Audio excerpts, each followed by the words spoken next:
Hello student, अस्सलाम वालेकुम। कैसे हैं बेटा? अच्छा, प्रीवियस लेक्चर में इसी चैनल पे आपको मोशन एंड टू डायमेंशन के कुछ पोर्शंस मिले थे। पार्ट 1 था प्रोजेक्टाइल का प्योरली, और जो पार्ट 2 था वो था स्पेशली सर्क्यूलर का। दोनों बातें हो गई ना।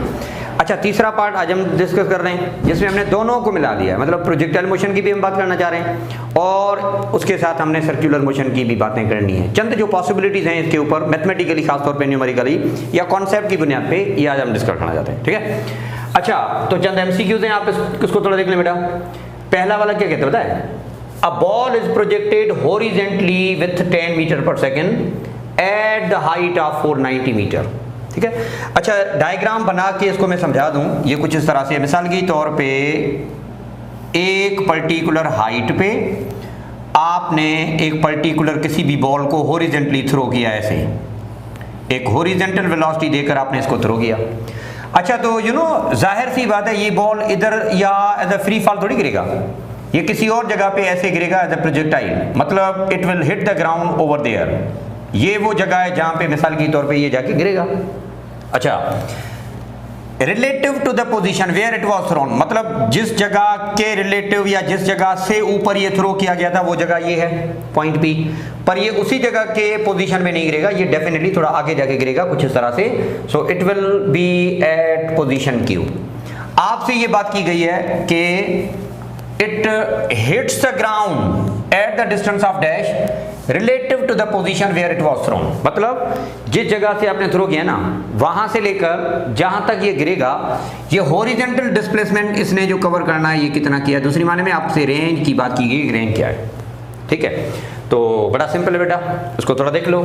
अच्छा, मैक्सिमम हाइट पे जब आपने हॉरिजॉन्टली थ्रो किया एज अ प्रोजेक्टाइल मोशन, इसका मतलब ये है कि आपने इसको एक पर्टिकुलर वेलोसिटी दी जो कि हॉरिजॉन्टल वेलोसिटी है। अच्छा, बात कहेगी रेंज की, तो range can be calculated like v naught x into t. V naught x क्या है? Horizontal component of the velocity है। टाइम, तो सबसे पहले आपने क्या मालूम करना है कि time to required to reach at the ground, ये डाला टाइम आपने मालूम करना है। मतलब सबसे पहले हम इस टाइम के पीछे जाएंगे, टाइम मालूम करेंगे। अगर आपको टाइम मिल जाए तो मजे से आप ये रेंज मालूम कर सकते हो। ठीक है।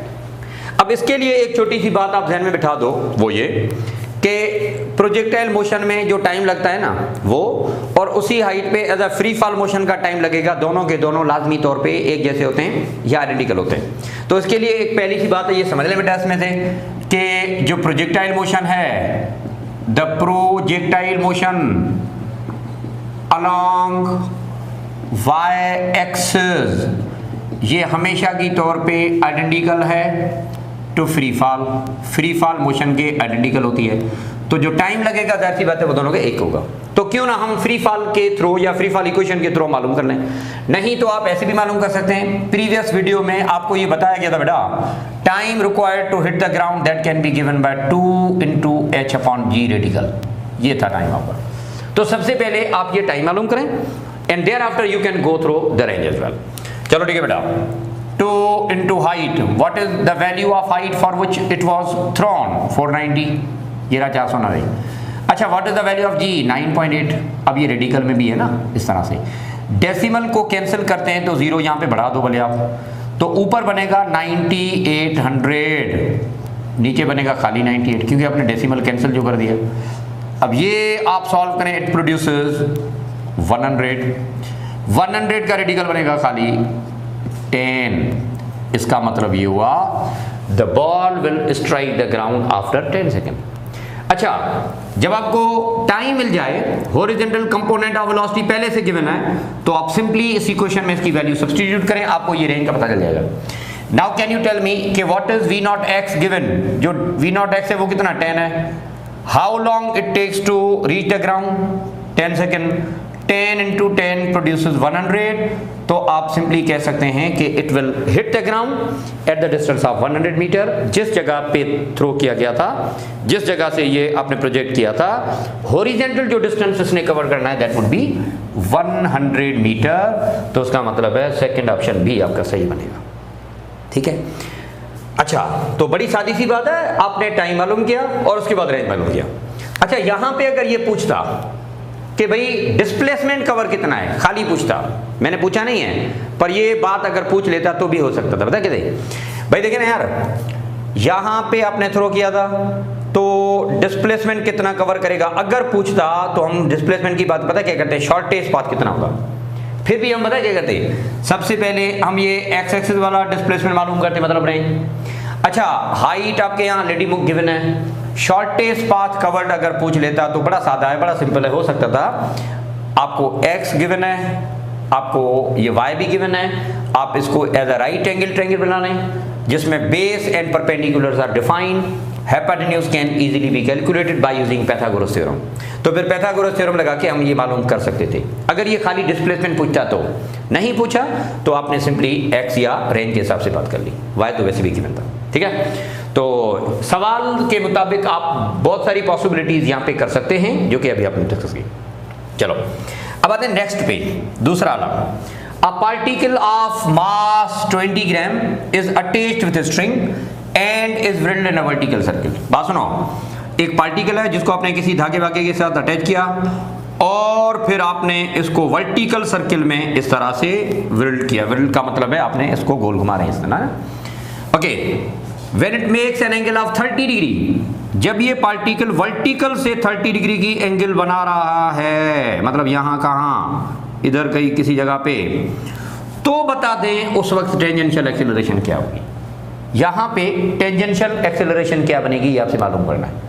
तो पता है इसको हम किस तरह से लिखेंगे, मैं दोबारा से रिपीट कर देता हूं, आपने जहां भी कोचिंग की होगी बेटा आपने ये पढ़ा होगा। अच्छा पता क्या है, जब ये पार्टिकल यहां होगा तो पार्टिकल का जो वेट है W, इसको आप रिजॉल्व करें इसके रेक्टेंगुलर कंपोनेंट्स में। अच्छा, रेक्टेंगुलर कंपोनेंट दो बनेंगे, एक बनेगा x कंपोनेंट WX और दूसरा वाला बनेगा WY। ये रहा WY।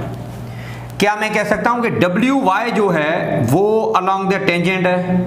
देखिए ना, टेंजेंट ऐसे होता है ना बेटा, मतलब जो कर्व है उसका टेंजेंट आप यूं बनाते हो ना, तो देखें जरा WY का जो बिहेवियर है वो बिल्कुल एज ए टेंजेंशियल पाथ है। तो आप सिंपली यहां पे कह सकते हैं कि वर्टिकल सर्किल में किसी भी जगह पे एट एनी पोजीशन थीटा जो टेंजेंशियल फोर्स है वो आप किस तरह से लिख सकते हैं। तो हम ये बात करेंगे कि टेंजेंशियल फोर्स जो यहां पे होगा दैट वुड बी WY और that would be W sin theta. अब देखिए जरा, according to second law of motion force is equal to ma, तो टेंजेंशियल एक्सीलरेशन के हिसाब से ये बनेगा आपका वही mg sin थीटा।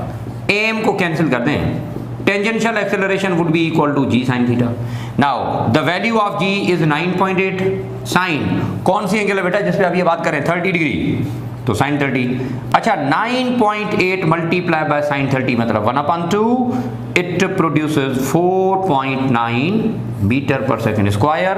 तो आप कह सकते हैं कि when it makes an angle of 30 degree, तो इस जगह पे जो टेंजेंशियल एक्सीलरेशन बनेगी दैट वुड बी 4.9। इसका करेक्ट आंसर सेकंड ऑप्शन भी बनेगा, बड़ा सादा। अच्छा, इसका मतलब ये कि वर्टिकल सर्किल में, सुनो जरा बेटा, वर्टिकल सर्किल में किसी भी जगह पे अगर आपने नेट एक्सीलरेशन मालूम करनी, अपना टेंजेंशियल एक्सीलरेशन मालूम करनी है ना, तो आपने सिंपल ये करना है a is equal to g sin theta के हिसाब से। ये फार्मूला लगा लें, आपको टेंजेंशियल एक्सीलरेशन मिल जाएगी। अच्छा सर, इसमें अगर सेंट्रीपिटल पूछता तो भाई सेंट्रीपिटल तो सादा है ना बड़ा, v² बना हो जाएगा इस तरह से। अच्छा, नेट एक्सेलरेशन पूछता तो वो भी हो जाता कि नेट एक्सेलरेशन का मतलब है सेंट्रीपिटल और टेंजेंशियल दोनों मिला के, तो नेट एक्सेलरेशन के लिए टेंजेंशियल हो गई, velocity must be given, radius must be given, तो आप सेंट्रीपिटल भी मालूम कर सकते हैं। जब ये सेंट्रीपिटल टेंजेंशियल दोनों हो जाएं तो दोनों का नेट एक्सेलरेशन या रिजल्टेंट एक्सेलरेशन आप मालूम कर सकते हो बाय मींस ऑफ रेडिकल में centripetal square plus tangential square, वो तो हो सकता है ना। तो ये छोटी सी कहानी वर्टिकल सर्किल में जब आप जा रहे होते हैं तो। Okay, come to the next, आगे ला, इसको थोड़ा देखने का कि यहाँ पे क्या बात की गई है। Listen, a particle execute non uniform circular motion such that tangential acceleration x axis पे है, एंगुलर एक्सेलरेशन y एक्सिस पे है, तो रेडियल एक्सेलरेशन कौन से एक्सिस पे होगी, ये बात कर रहा है। ठीक है, अच्छा, नॉन यूनिफॉर्म सर्कुलर मोशन का मतलब क्या, जिसमें मैग्नीट्यूड ऑफ वेलोसिटी भी चेंज हो। तो जाहिर सी बात है एंगुलर एक्सेलरेशन पैदा होगी ना। अब मैं थोड़ा सा ये आपको समझा दूं, पहले ये थोड़ा आप लोग देखेंगे।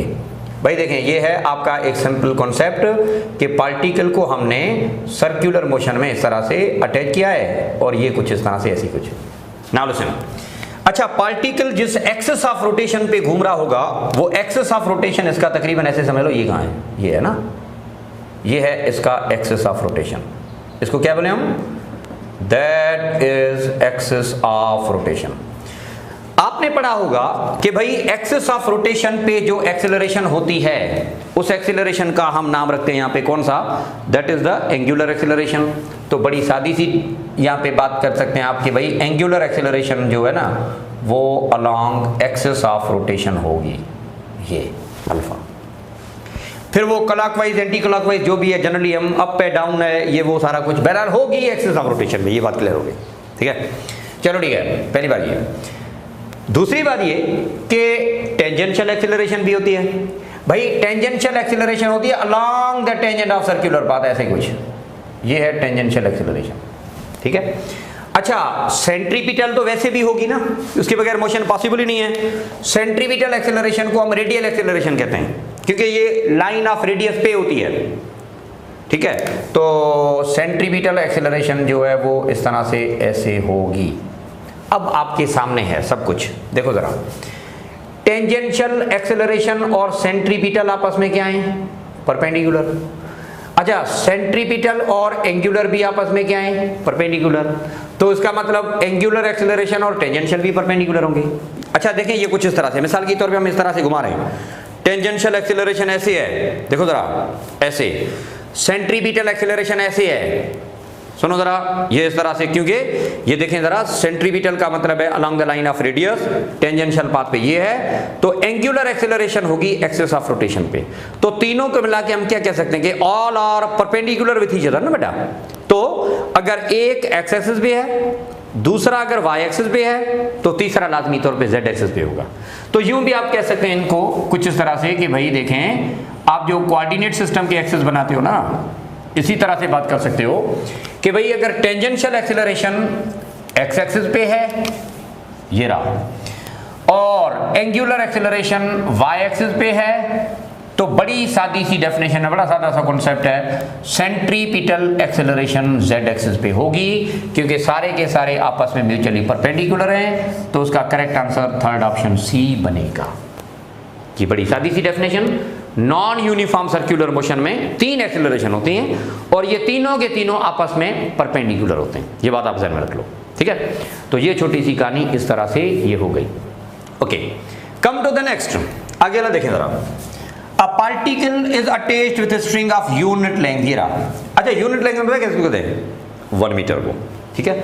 डायग्राम बना के मैं आपको समझा दूं कि भाई एक पार्टिकल है जो कि आपने किसी धागे वागे से या इस तरह से स्ट्रिंग से अटैच किया, ये रहा पार्टिकल आपका। अच्छा सेंटर इसका यहाँ पे बांधा हुआ है ना। खैर यूनिट लेंथ का मतलब है 1 मीटर, जो लेंथ ऑफ स्ट्रिंग है वो क्या है, 1 मीटर है, कुछ इस तरह से L is equal to 1 metre. चलो ठीक है आगे देखो जरा। अच्छा डिस्प्लेसमेंट कितना कवर करेगा जब ये हाफ साइकिल में जाएगा। देखें ये पार्टिकल पहले यहाँ था ना बेटा। अच्छा हाफ साइकिल का मतलब पता क्या है कि ये पार्टिकल तकरीबन 180 डिग्री पे कुछ इस तरह से ऐसे जाए, यहाँ पे आए ऐसे, मतलब जब ये हाफ साइकिल कवर करेगा तो डिस्प्लेसमेंट क्या होगा, पहले कहाँ था ए पे पोजीशन पे, अब कहाँ है पोजीशन बी पे। तो डिस्प्लेसमेंट हम किसको कहते हैं, shortest path covered between any two position. अच्छा ए टू बी जो शॉर्टेस्ट पाथ है ना, यही आप कह सकते हैं कि that is all about displacement covered, ये इसका डिस्प्लेसमेंट कवर्ड है। तो हम ये मालूम करना चाहते हैं कि भाई डिस्प्लेसमेंट होगा क्या, बड़ा सादा है। ये 1 मीटर है ना, तो डेफिनेटली ये भी आपका 1 metre, 1 metre plus 1 metre is equal to what you say 2 metre. तो बड़ी सिंपल सी डेफिनेशन है, बड़ा सिंपल सा कॉन्सेप्ट है। हाफ साइकिल में जो डिस्प्लेसमेंट इसने कवर करना होगा या कवर जो करेगा, that would be all about we can say 2 metre. Option A इसका करेक्ट आंसर है, दैट्स इट। अच्छा अगर ये पूछता कि 90 पे डिस्प्लेसमेंट क्या होगा, ये तो था हाफ साइकिल में ना। अगर सवाल कुछ इस तरह से होता कि भाई देखें पार्टिकल को आपने यूं अटैच किया, ये पार्टिकल यहां कहां था और जब ये 90 डिग्री पे जाएगा, मतलब ये यहां से लेकर यहां तक जाएगा पोजीशन ए टू बी, अब पोजीशन आपकी बी ये है, तो बता दो डिस्प्लेसमेंट क्या होगा। इसमें आप पता क्या करते हैं, सुनो जरा, displacement is the shortest path between two position, मतलब आपसे ये बात पूछी गई है तो हो जाता था, ये भी मजे से हो जाता था। कैसे भाई, देखें आपने जब ये डिस्प्लेसमेंट की लाइन बना ली तो आपके यहाँ एक राइट ट्रायंगल बन गया ना बेटा। इस ट्रायंगल में ये आपका क्या है 1 मीटर, क्योंकि रेडियस 1 मीटर ही है। अच्छा ये वाला भी क्या है, ये भी 1 मीटर। अच्छा ट्रायंगल में बेस परपेंडिकुलर दोनों 1 मीटर है ना, तो आप हाइपोटेन्यूज मजे से मालूम कर सकते हैं पाइथागोरस थ्योरम लगा के। तो हम सिंपली कह सकते हैं इस कंडीशन में आपका जो डिस्प्लेसमेंट हो सकता था, hypotenuse is equal to base square plus perpendicular square, 1 + 1 is equal to radical 2 metre. Radical 2 का मतलब है 1.41 मीटर। फिर तो हम ऐसे बात कर सकते थे अगर 90 पे पूछता तो, पर यहां पे जो बात की गई है ना वो कंप्लीट एक हाफ साइकिल की, तो उसके मुताबिक ये एडिशनल कि अगर ऐसा होता तो हम ये करते। अच्छा बात सुनो, अगर ये कहता कि भाई फॉर कंप्लीट साइकिल क्या होगा, मुकम्मल साइकिल पे 90 नहीं 180 नहीं कंप्लीट साइकिल, तो हम पता क्या करते हैं भाई, कंप्लीट साइकिल का मतलब ये है कि पार्टिकल यहां पे था, पूरा एक चक्कर लगा के वापस आया, तो डेफिनेटली जिस जगह से वो शुरू हुआ वहीं पे आ गया ना। बड़ा सिंपल है, डिस्प्लेसमेंट 0 हो जाएगा फिर तो, क्योंकि उसी जगह पे वापस हो गया। हाँ डिस्टेंस कवर किया है, डिस्टेंस कितना कवर किया है, सरकमफ्रेंस ऑफ द सर्किल जो है ये आप मालूम कर लें, that would be the distance covered, but in this case displacement covered is said to be 0, क्योंकि पोजीशन आप रिवाइज करें, पोजीशन आप रिपीट करें। उसीलिए हम सिंपली कह सकते हैं कि भाई टोटल डिस्प्लेसमेंट 0 होगा अगर ये पार्टिकल अपनी उसी पोजीशन पे वापस आ जाए जिस जगह से आपने इसको शुरू किया था। दैट्स इट, ठीक है। तो ये आपका भी इस तरह से डिस्प्लेसमेंट के हिसाब से ये बात हो गई। चलें, come to the next. Two masses attached at end of the rod which spins around its axis with constant speed v as shown. चलो ठीक है, देखो दोबारा में, ये है मिसाल की तौर पे रॉड, ठीक है। अच्छा इस रॉड के दोनों एंड पे हमने 2 छोटे से पार्टिकल लगा दिए, ऐसे यहाँ पे भी लगाया और M2 इधर भी लगाया, और उसके बाद हम क्या करें, इसको स्पिन कर रहे हैं अपने ही एक्सिस में, अपने एक्सिस में ये स्पिन हम करा रहे हैं ऐसे, ये देखें जरा, ऐसे स्पिन करें, क्लॉकवाइज करें एंटी क्लॉकवाइज करें, आपकी मर्जी है, ठीक है। चलें ठीक है, आगे क्या पूछना चाह रहा है ये थोड़ा समझना चाहते हैं। The speed of particle with respect to another, किसी एक पार्टिकल की स्पीड दूसरे के हिसाब से क्या बनेगी, ये बात आपसे की गई है। तो बड़ा सिंपल है, जब आप एंटी क्लॉकवाइज घुमाएंगे मिसाल की तौर पे, तो इसकी वेलोसिटी का डायरेक्शन ऐसे होगा, है ना, और इसके वेलोसिटी का डायरेक्शन ऐसे होगा, ठीक है।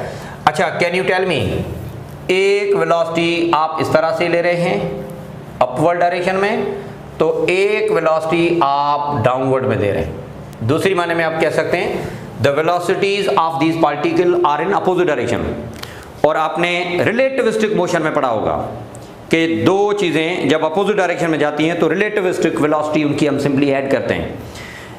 If 2 particles are moving in the same direction तो उनकी रिलेटिविस्टिक वेलोसिटी हम माइनस करते हैं। तो बड़ा सिंपल है, रिलेटिविस्टिक वेलोसिटी क्या होगी, that would B v1 plus v2, आप ऐसे कर लो, क्योंकि अपोजिट डायरेक्शन में वेलोसिटी जो रिलेटिविस्टिक है बेटा वो हम ऐड करते हैं, ठीक है। तो बड़ा सिंपल है, relativistic velocity is equal to v, पहला v है, v2 भी v आपका, तो दोनों को आप ऐड कर लें। The value of relativistic velocity किसी एक पार्टिकल की with respect to another, that will be twice of v। Correct answer आपका सेकंड ऑप्शन बी बनेगा, ठीक है। अच्छा तो यहाँ पे थोड़ा रिलेटिविस्टिक मोशन की बात की गई है। रिलेटिविस्टिक मोशन का कॉन्सेप्ट सर्कुलर में भी होता है, पर वो पॉइंट टू द पोजीशन या पॉइंट टू द पॉइंट हम इस तरह से ले सकते हैं, ठीक है। तो ये हो गया। अगर इस तरह से आप ये पूछते कि ये वाली जो रॉड है हम स्पिन नहीं करा रहे, हम ऐसे नहीं करा रहे, हम सिंपली रॉड को ट्रांसलेशनल मोशन में ले जा रहे हैं, ऐसे ले जा रहे हैं, तो फिर क्या होता पता है क्या, अगर रॉड ऐसे ट्रांसलेटरी मोशन में होती तो इसकी डायरेक्शन सेम है ना। When 2 velocities are in the same direction, then relativistic velocity आप माइनस करते हो, तो v minus v, then it becomes 0, फिर 0 होगा। पर अगर आप स्पिन करा रहे हैं then something else, that is something else। पता ही समझ में, सो सेकेंड ऑप्शन बी इसका होगा। अच्छा ये MCQs है जो कि एनर्जी ऑफ प्रोजेक्टाइल के हिसाब से है, ठीक है, पहले मैं थोड़ा एनर्जी का बता दूं, उसके बाद हम इस एमसीक्यूज पे वापस आते हैं। पता है क्या, प्रोजेक्टाइल मोशन में आप जब थ्रो करते हो तो पैराबोलिक पाथ में वो इस तरह से ऐसे जाता है, ये बात आप ध्यान में रख लो। अच्छा, इस जगह पे आप सिंपली कह सकते हैं कि वेलोसिटी ऑफ प्रोजेक्शन मैक्सिमम है ना। अभी हम समझते हैं कि हाइट नहीं है यहाँ पे, तो बड़ा सिंपल है, यहाँ पे आप कह सकते हो कि काइनेटिक एनर्जी इस जगह पे मैक्सिमम होगी, और होगी किसके बराबर, 1/2 mv² के बराबर होगी। और पोटेंशियल नहीं होगा क्योंकि हाइट 0 है ना। तो in other words you can say कि पॉइंट ऑफ प्रोजेक्शन पे जो टोटल एनर्जी है that would be exactly equal to the kinetic, सारा का सारा टोटल एनर्जी का अमाउंट काइनेटिक एनर्जी के बराबर होगा। अच्छा, इसी तरह से जब ये मैक्सिमम हाइट पे जा पहुंचेगा, सुनो जरा, जब ये मैक्सिमम हाइट पे पहुंचेगा तो उस वक्त हाइट कुछ ना कुछ है ना, इसका मतलब ये है कि वहां पे कोई ना कोई पोटेंशियल एनर्जी होगी। अच्छा, एक वेलोसिटी 0 है, y वाली वेलोसिटी मैक्सिमम हाइट पे 0 होती है, पर x कंपोनेंट ऑफ वेलोसिटी यहाँ पे होता है ना, उसीलिए हम कह सकते हैं कि भाई काइनेटिक एनर्जी वेलोसिटी पे जो डिपेंड करती है, तो कुछ ना कुछ काइनेटिक एनर्जी होगी, भला कम ही सही, 0 नहीं होगी, मिनिमम होगी। तो हम सिंपली कह सकते हैं कि एट मैक्सिमम हाइट जो काइनेटिक एनर्जी होगी दैट वुड बी 1/2 mv0x², क्योंकि यहाँ पे कुछ ना कुछ x कंपोनेंट ऑफ वेलोसिटी होगा, उसीलिए हम कह सकते हैं। अच्छा, जब ये वापस आता है तो दोबारा से वही बात। अब जो यहाँ पे अहम है वो ये कि as it ascend to the maximum height, जैसे ये ऊपर जाता है तो काइनेटिक एनर्जी डिक्रीज होती है पर पोटेंशियल बढ़ती है। अच्छा, लेकिन जब ये वापस आ जाता है ना ऐसे तो फास्ट होता है, तो हम सिंपली कह सकते हैं कि काइनेटिक एनर्जी बढ़ेगी क्योंकि फास्ट जो हो रहा है, पर हाइट कम हो रही है ना, इसलिए हम कह सकते हैं कि पोटेंशियल एनर्जी डिक्रीज होगी, काइनेटिक एनर्जी बढ़ेगी, ऐसे लिखें। मैक्सिमम हाइट से ये वापस जा पहुंचा तो वही कंडीशन कि काइनेटिक मैक्सिमम पोटेंशियल 0, वही बात हम कह सकते हैं। ठीक है, तो ये छोटी सी कहानी आमतौर पे, पर टोटल एनर्जी ऑलवेज रिमेंस है, मतलब law of conservation of energy आप यहाँ पे इस्तेमाल कर सकते हो। पहली बात ये। सवाल पे अब हम आते हैं, थोड़ा बहुत मैंने एनर्जी का हवाला दे दिया, रेफरेंस दे दिया, अब हम आते हैं सवाल पे। सवाल कह रहा है, a projectile is thrown at an angle of 45 degree पे हम इसको थ्रो कर रहे हैं विथ एनर्जी E, जो टोटल एनर्जी है ना यहाँ पे वो ये है।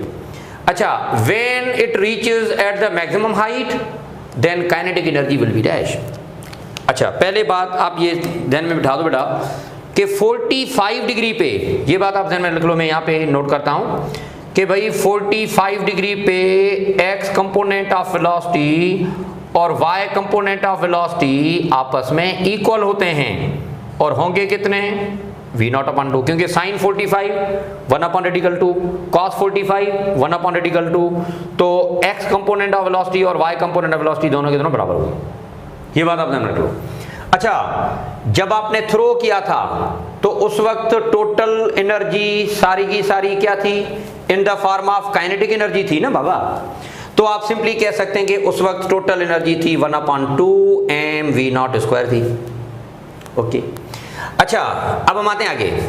जब ये मैक्सिमम हाइट पे पहुंचेगा तो वहां पे टोटल एनर्जी फिर भी रिमेन सेम होगी ना, सिर्फ ये हो सकता है कि काइनेटिक एनर्जी भी कुछ होगी और बाकी पोटेंशियल होगी। पोटेंशियल पहले नहीं थी, अब होगी कोई ना कोई।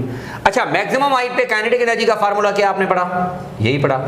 अब इसमें क्या करने का, वैल्यू पुट कर लें, आपको जो जवाब मिले यहाँ पे ना, तो देखें मैक्सिमम हाइट पे मैं यहाँ पे करता हूँ, kinetic energy is equal to 1/2 mv² ना। अच्छा, vx², मुझे बता दो vx किसके बराबर है, v0/2 के बराबर है।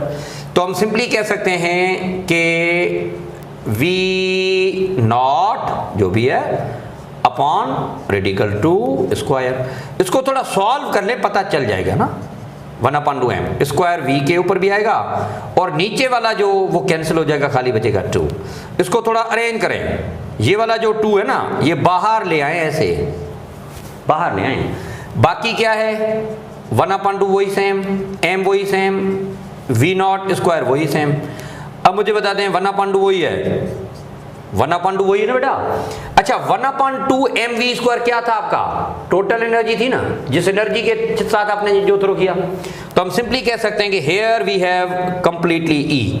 तो इसका मतलब यूं बना कि जब आप मैक्सिमम हाइट पे जाएंगे तो kinetic energy would be half of its maximum value या half of its total energy. तो यहां पे जो करेक्ट आंसर है वो आपका ऑप्शन सी बनेगा। अब ये आप ज़हन में बिठा दो, स्पेशली 45 डिग्री पे, एट 45, ये बात आप खोपड़ी में बिठा दो, मैं वादे कर लेता हूं बेटा। प्रोजेक्टाइल मोशन में 45 डिग्री पे यहां पे जो टोटल एनर्जी है सारी की सारी काइनेटिक एनर्जी में होगी।